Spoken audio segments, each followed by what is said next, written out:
हम जब तक जिएंगे तब तक धर्म को धंधा नहीं होने देंगे। इसीलिए बागेश्वर धाम पर आज हम दिन में बता रहे थे, बागेश्वर धाम पर हमने इसलिए कैंसर हॉस्पिटल नहीं बनाया कि उन पर धन बहुत ज्यादा है, हमने इसलिए बनाया। आज भी एक एक रुपया जोड़ करके हॉस्पिटल का कार्य इसलिए करवाते हैं ताकि हमारे क्षेत्र में जो आदिवासी क्षेत्र है उसको हलीउल्लाह वालों के अस्पतालों में जाकर के धर्मांतरण ना करवाना पड़े। इसीलिए वहां हर साल बेटियों का विवाह करवाते हैं। इसलिए नहीं करवाते कि हम समाज सेवी बनना चाहते, इसलिए बेटियों का विवाह करवाते हर साल। मंदिर की दान पेटियों में जो रुपया आता है उससे मंदिरों का निर्माण नहीं, समाज का निर्माण होना चाहिए। इसलिए बेटियों का विवाह करवाते।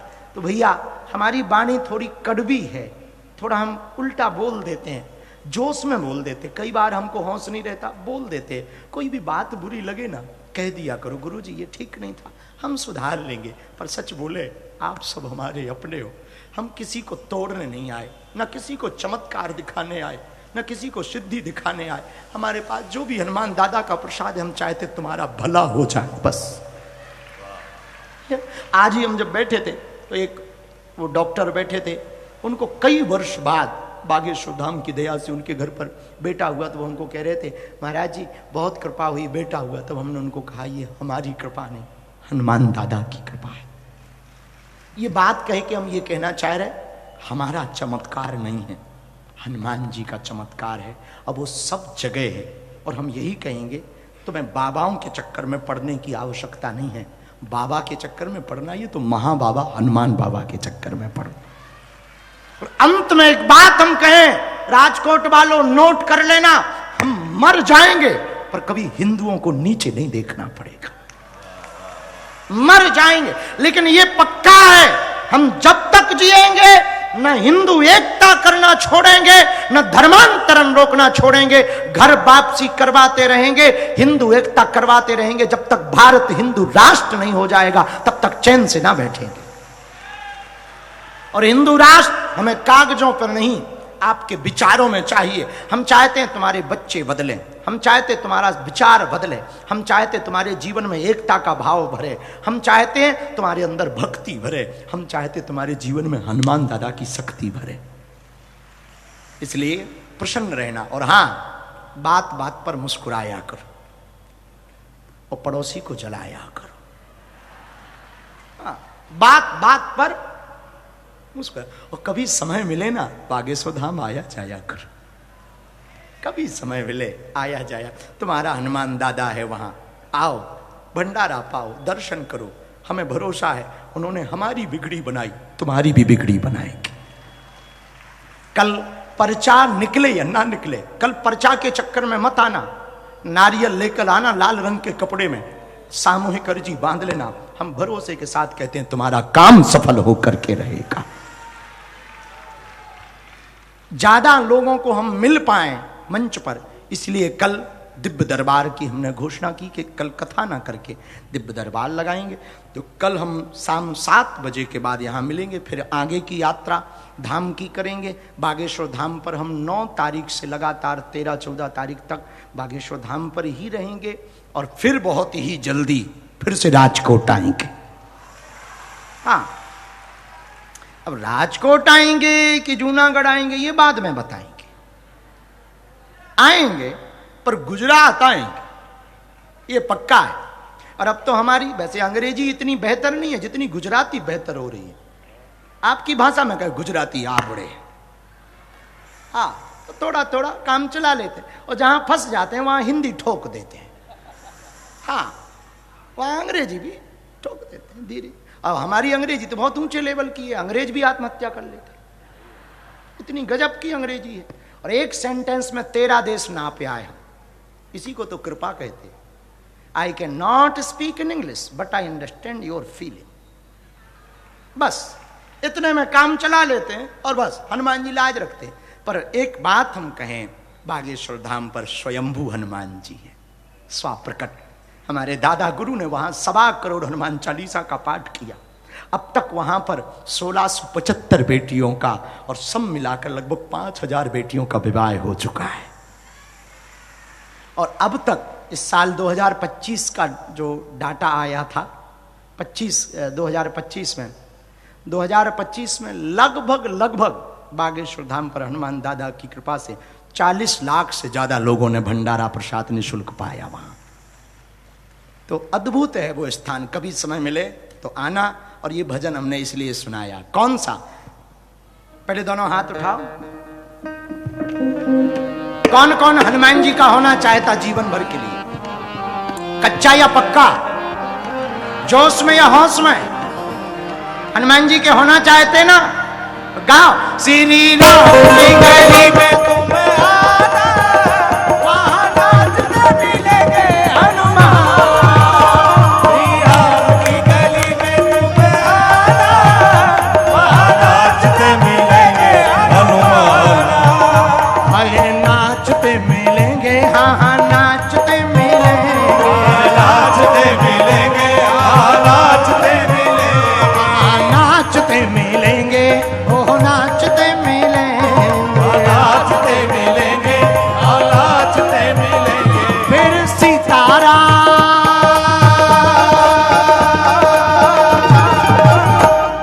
दोनों हाथ उठा करके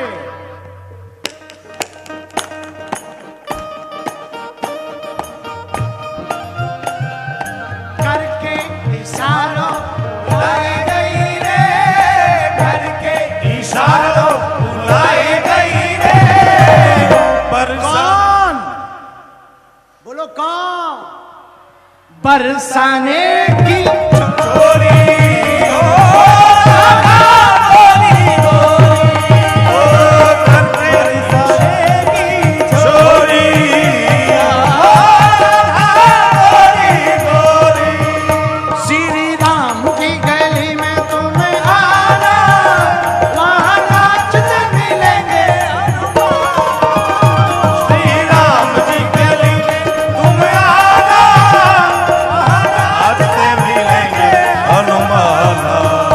उनके तन में है राम, उनके मन में है राम, उनके तन में है राम, उनके मन में। हिंदू हिंदू भाई भाई बन करके रहो। हिंदू हिंदू भाई भाई बन करके रहेंगे, हिंदुओं की विजय होगी। दूसरी बात सुनो, राम जी की विजय का दूसरा कारण राम जी का चरित्र है। क्या है? बोलो बोलो बोलो। चरित्र। इसलिए राम जी के चरित्र को जब तुलसीदास जी ने लिखा ना, रामायण नहीं लिखी, ना ना ना, रामचरित्र। क्या लिखा? रामचरित्र मानस। बोलो बोलो बोलो, आप बोलो। और रामचरित्र मानस का अर्थ सीधा कहा जाए तो उल्टा पढ़ो, मानस चरित्र राम। जिस मनुष्य का चरित्र राम की तरह होता है उसी की रामचरित्र मानस होती है। राम जी का चरित्र महान है। अच्छा, राम जी का चरित्र कितना महान है? दो कथा से समझ जाओ। एक कथा सुनो, बहुत बार हमने सुनाई है पर आज भी सुना दे, अति थोड़ी होगी, पेट थोड़ी खराब हो। जब रावण मर गया, लंका विजय राम जी ने कर ली। आहा हा, चांद निकला हुआ था और चांद की छिटकी हुई थी। भगवान रघुनंदन श्री रघुकुल नंदन प्रभु श्री राम रावण का वध करने के बाद, विजय के बाद शिला पर अकेले बैठे थे। लक्ष्मण आदि को कहा, जाओ हमको एकांत में बैठने दो। राम जी शिला पर बैठ गए। कुछ विचार कर ही रहे थे, तब तक राम जी ने देखा कोई स्त्री की छाया पीछे से आई। राम जी तुरंत उठ करके खड़े हो गए और बिना मुड़े हुए राम जी ने कहा, मां तुम कौन हो? इतना सुनते ही वो स्त्री रोने लगी। उसकी आंखों में आंसू आ गए और धर धर करके आंसू बहने लगे। राम जी ने कहा, मां क्या बात है और आप रो क्यों रही हो? यदि बुरा ना मानो तो मेरे सामने आओ। और देखते ही देखते रोती हुई वो स्त्री राम जी के सामने आ गई। राम जी ने पूछा, मां कौन हो तुम? वो स्त्री रोते हुए कहती, हे रघुनंदन राम, हे रघुकुल तिलक राम, हे जनकात्मजा राम, हे जनक नंदिनी के पति राम, हम कोई और नहीं, महाअभाग्नि रावण की पत्नी मंदोदरी है। राम जी ने कहा, मां इतनी रात को तुम यहां क्या कर रही? अच्छा, दिन में तुम्हारे पति वीर गति को प्राप्त हुए, शरीर पूरा हो गया, इसलिए आई हो? मंदोदरी कहती, राम मुझे दुख है, इसलिए नहीं मैं आई कि मैं तुमसे दुख मिटवाना चाहती हूं या मैं तुमसे कुछ पाना चाहती हूं। राम मैं तो देखने आई थी कि वो वीर पुरुष कौन है जिसने मेरे परम बलशाली पति को मार दिया, क्योंकि मुझे अपने पति का बल पता था। जब मेरा पति चलता था चलत दशानन दौलत अबनी, जब मेरा पति चलता था पृथ्वी डोलती थी राम। लेकिन मैं देखना चाहती थी कि वो वीर कौन है और उसमें ऐसा क्या है जो मेरे पति में नहीं था। राम जी ने हाथ जोड़कर कहा, मां अब आप ही बताओ, ऐसा मुझ में क्या है कि ये आपका बालक जीत गया और तुम्हारा पति हार गया? मंदोदरी रो करके कहती, राम मेरा पति सब में आगे था, बस उसमें एक कमी थी, मेरा पति दूसरों की स्त्री को अपनी स्त्री बनाना चाहता था और एक तुम हो राम, स्त्री की छाया देखकर मां कहकर बुलाते। ये चरित्र है राम जी का, इतना अभूतपूर्व चरित्र है हमारे रघुनंदन का। मर्यादा पुरुषोत्तम इसीलिए कहा गया, मर्यादा पुरुषोत्तम रघुनंदन राम। और स्वाभाविक है ऐसे चरित्रवान प्रभु श्री राम की बुरा ना मानना। सनातनियों एक बात तुम याद रखना, भारत इसलिए विश्व गुरु था कि यहां पर हमारे प्रभु श्री राम जैसा चरित्र व्याप्त है, राम जी के जैसा चरित्र व्याप्त है। और बुरा ना मानना, व्यक्ति कितना भी महान हो जाए, यदि उसका चरित्र ठीक नहीं रहेगा, व्यक्ति का महानता किसी काम की नहीं और एक दिन धराशायी हो जाएगा। आप लोगों की गलती है, जो भी बाबा महात्मा देखते हो तुरंत चरण पकड़ लेते हो। महात्माओं के चरण नहीं पकड़ना चाहिए, महात्माओं के आचरण पकड़ना चाहिए, भगवान के चरण पकड़ना चाहिए। संतों के आचरण पकड़ो, चरित्र की शुद्धि से, आचरण की शुद्धि से भगवान प्रसन्न होते हैं। भगवान चित्र देखकर प्रसन्न नहीं होते, परमात्मा चरित्र देख करके प्रसन्न होता है। और हम लोग आजकल चित्र ठीक करने में लगे। रीलबाज वाली भक्ति हो गई ना, रील वाली भक्ति में रियल गायब हो गए। आजकल फेस ठीक कर रहे, बॉडी ठीक कर रहे हैं, लगातार चित्र को ठीक करने में लगे हैं। हम सनातनियों से प्रार्थना करेंगे, राजकोट के युवाओं से प्रार्थना करेंगे, गुजरात के युवाओं से प्रार्थना करेंगे, चित्र ठीक करने में समय बर्बाद करने के पहले हमारी प्रार्थना है पहला समय चरित्र को ठीक करने में लगाया जाए। और याद रखना, जितनी कम उम्र के बच्चे बैठे हैं आज की कथा में, पूरे मेला ग्राउंड में, पूरे स्टेडियम में हमारी हाथ जोड़कर प्रार्थना सुनो। 18 वर्ष से 25 वर्ष की अवस्था में जो बालक सुधर जाता है वो जीवन में कभी बिगड़ता नहीं, और 18 वर्ष से 25 वर्ष में जो बालक बिगड़ जाता है वो कभी सुधर नहीं पाता। और याद रखना युवानों, महान बेटा वो नहीं है जो अपने बाप के नाम से जाना जाए, और बेटा और बेटी तो वो महान है जिनके नाम से मां बाप को जाना जाए।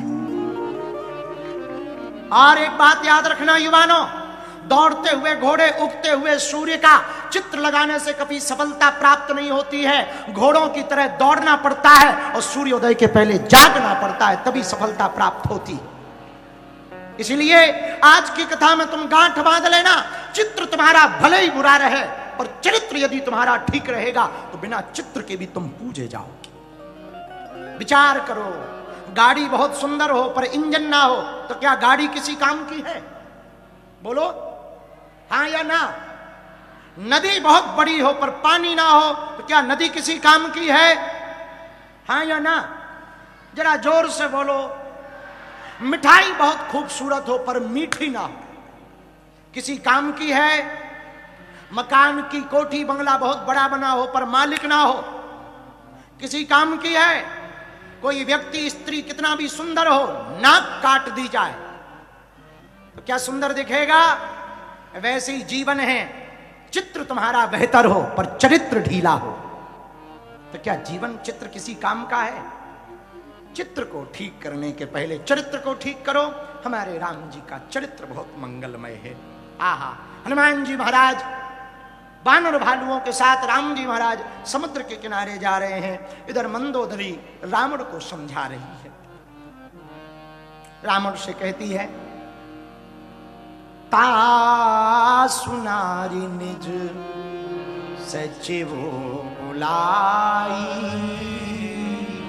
पठे बहु कंत जो करें भला, पठवाओ कंत जो चाहाँ भला।